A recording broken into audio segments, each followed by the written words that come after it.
Good morning दोस्तों, मैं सुप्रिया आपका स्वागत करती हूँ आपके अपने चैनल लर्न शॉर्टकट में।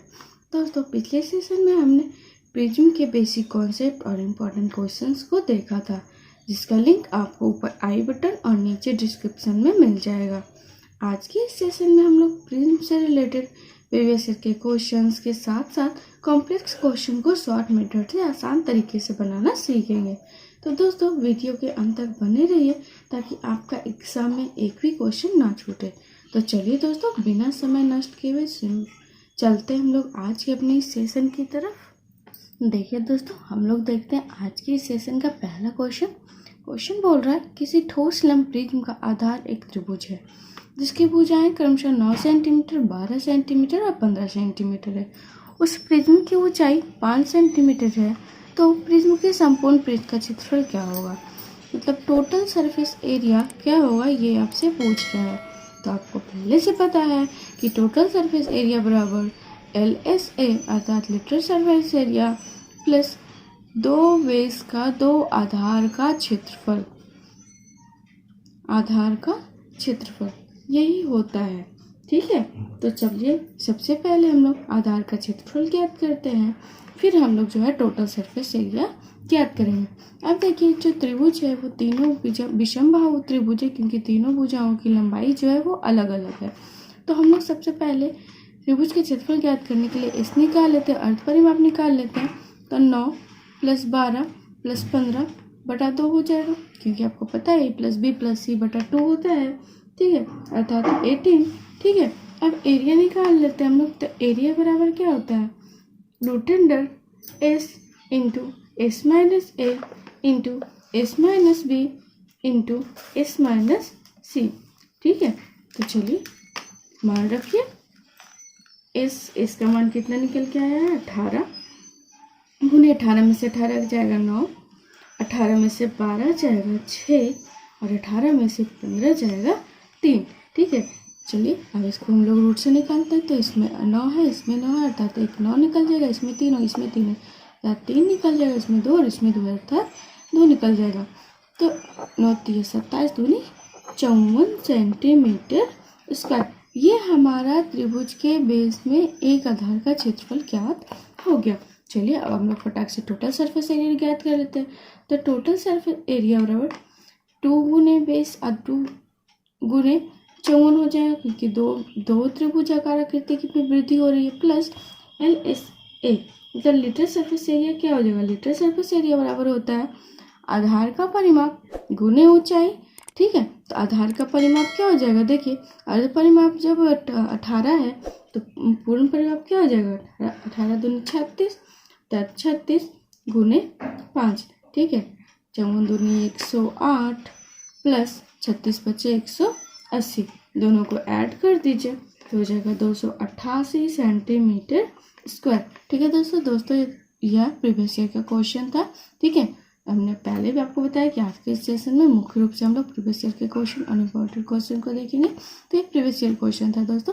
ठीक है, हमारे हिसाब से इस तरह के क्वेश्चन को आपको समझने में कोई प्रॉब्लम नहीं होगी।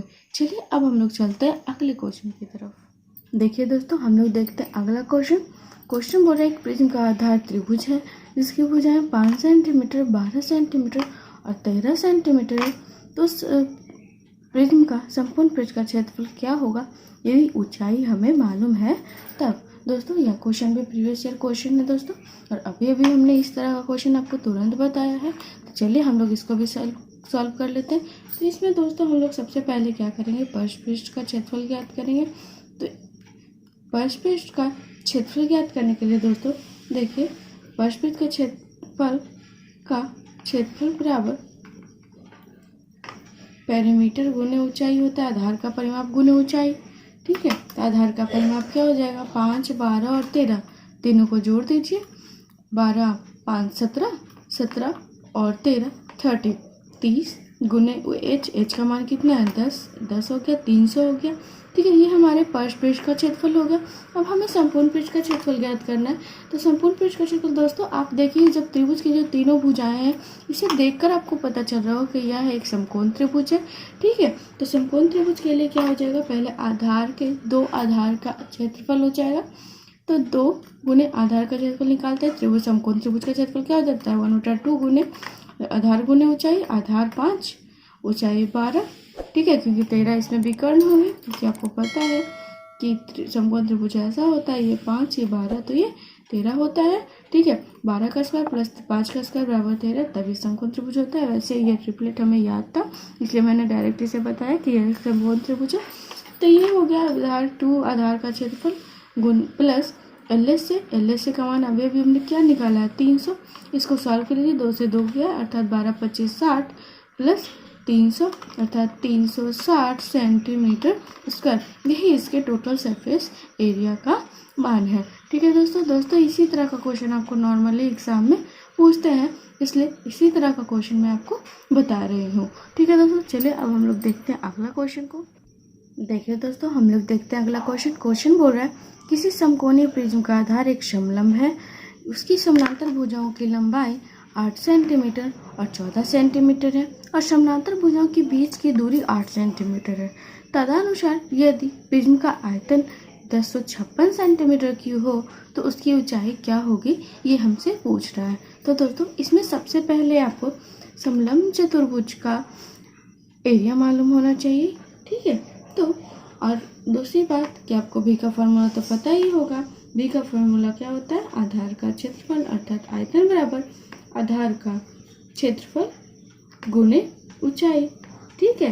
अब देखिए चूंकि आधार क्या है इसका, एक समलंब चतुर्भुज है, ठीक है। तो चलिए हम लोग सबसे पहले क्या करते हैं, आधार का ये ज्ञात कर लेते हैं।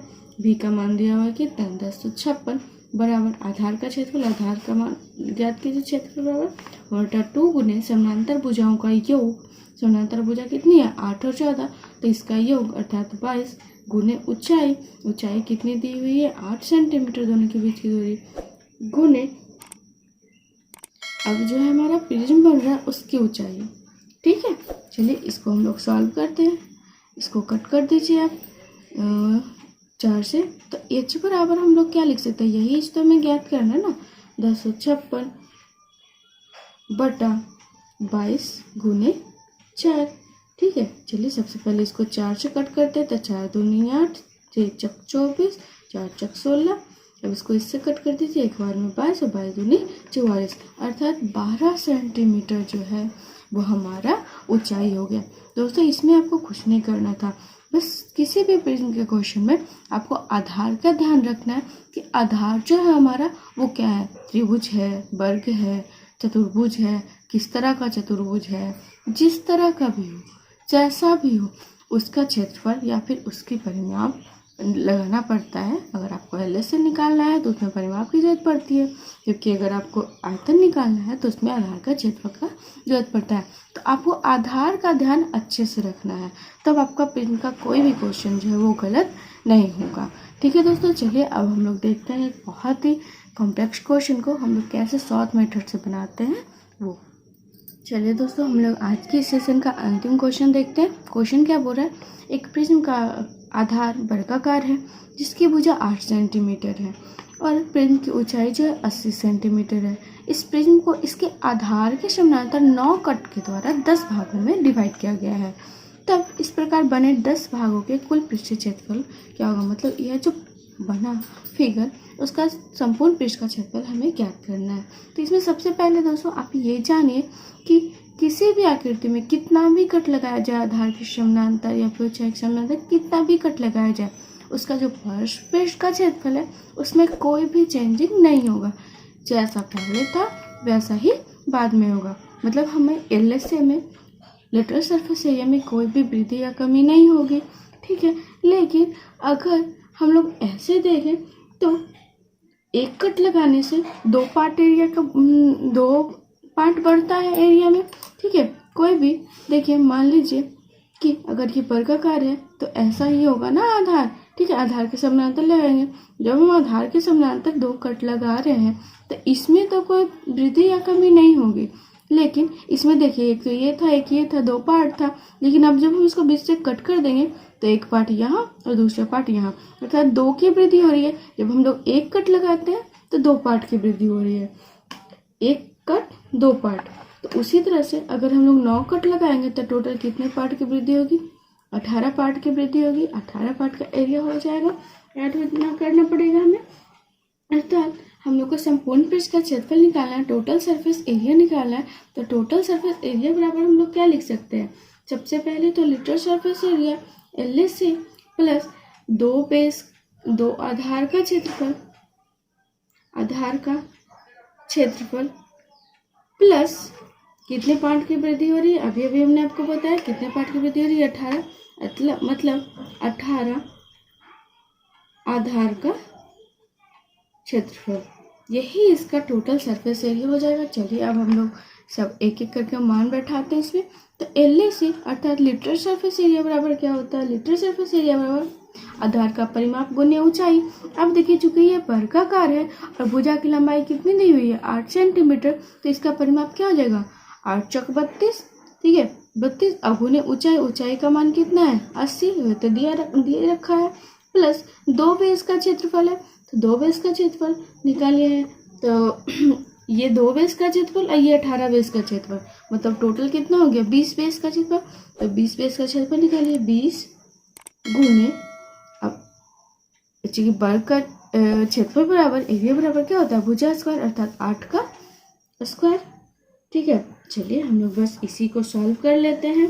जब आप इसको गुना कीजिएगा तो क्या हो जाएगा? 8 दूनी 16 के 6, 8 चौक 24 और एक हाथ में था 25 अर्थात 2560 प्लस इसको गुना कीजिए 8 का स्क्वायर 64, 64 दूनी 128 अर्थात 1280, ठीक है। दोनों को ऐड कर दीजिए 3840 सेंटीमीटर स्क्वायर, यही इसके संपूर्ण पृष्ठ का क्षेत्रफल हो गया। देखिए दोस्तों, वैसे एक क्वेश्चन देखने में कितना पेचीदा लग रहा था कि हमने 9 कट लगाया तो क्या क्या होगा, कैसे बढ़ेगा, क्या बढ़ेगा, लेकिन जब हमने इसको ऐसे बनाया तो ये कितना ही आसान हो गया। हमें कुछ बड़ा कैलकुलेशन भी नहीं करना पड़ा। तो इस तरह के क्वेश्चन को आप ऐसे ही बस ध्यान से पढ़िए। अगर क्वेश्चन आपको एक बार में समझ में नहीं आता तो आप 2 बार पढ़िए, 3 बार पढ़िए। अगर आपको क्वेश्चन अच्छे से समझ में आ रहा है तो आप उस क्वेश्चन को बहुत ही आसान तरीके से सॉल्व कर लोगे। ठीक है दोस्तों, आज के इस सेशन को हम लोग यहीं पे समाप्त करते हैं। और इस सेशन के साथ ही दोस्तों मेंसुरेशन 3D अर्थात क्षेत्रमिति 3D के सारे टॉपिक खत्म हो गए। हम पहले तो सारे खत्म कर ही चुके थे, अभी हमने प्रिज्म और पिरामिड को भी खत्म कर लिया। तो मेंसुरेशन 3D पूरी तरह से मेरी तरफ से कंप्लीट है। यदि इस चैप्टर में आपको कोई भी प्रॉब्लम हो और आपको कोई क्वेश्चन ना समझ में आए तो प्लीज़ हमें कमेंट सेक्शन में बताइए, ताकि हम आपकी कन्फ्यूजन को दूर कर सकें, आपके प्रॉब्लम को सॉल्व कर सकें। या फिर कोई नया क्वेश्चन हो आप उसको सॉल्व नहीं कर पा रहे हो, फिर बहुत ज़्यादा लॉन्ग मेथड से सॉल्व कर रहे हो, तब भी आप हमें कमेंट सेक्शन में बता सकते हो, क्योंकि हम उसे शॉर्ट मेथड से बनाने का कोशिश करेंगे और आपको बताएंगे। ठीक है दोस्तों, अब हम लोग अगले दिन जो एक नए चैप्टर के साथ अपने क्लास में हाजिर होंगे। और अभी फ़िलहाल एग्ज़ाम का वक्त है, तो आप लोग सारे एग्ज़ाम में लगे हो तो आप अच्छे से एग्ज़ाम की तैयारी करो, पूरे केयरफुल होकर तैयारी करो, ठीक है। और हम लोग अगला जो है मिलते हैं अगले टॉपिक के साथ, नए नए क्वेश्चन के साथ, नए नए मेथड के साथ और नए कॉन्सेप्ट के साथ। दोस्तों, इसी तरह के कॉन्सेप्ट और मेथड को सीखने के लिए यदि अभी तक आपने हमारे चैनल को सब्सक्राइब नहीं किया है तो तुरंत सब्सक्राइब करें, दोस्तों के साथ शेयर करें, लाइक करें और बेल आइकन को दबाना ना भूलें, ताकि जब हम अपना अगला वीडियो डालें तो उसका नोटिफिकेशन सबसे पहले आपको मिल सके।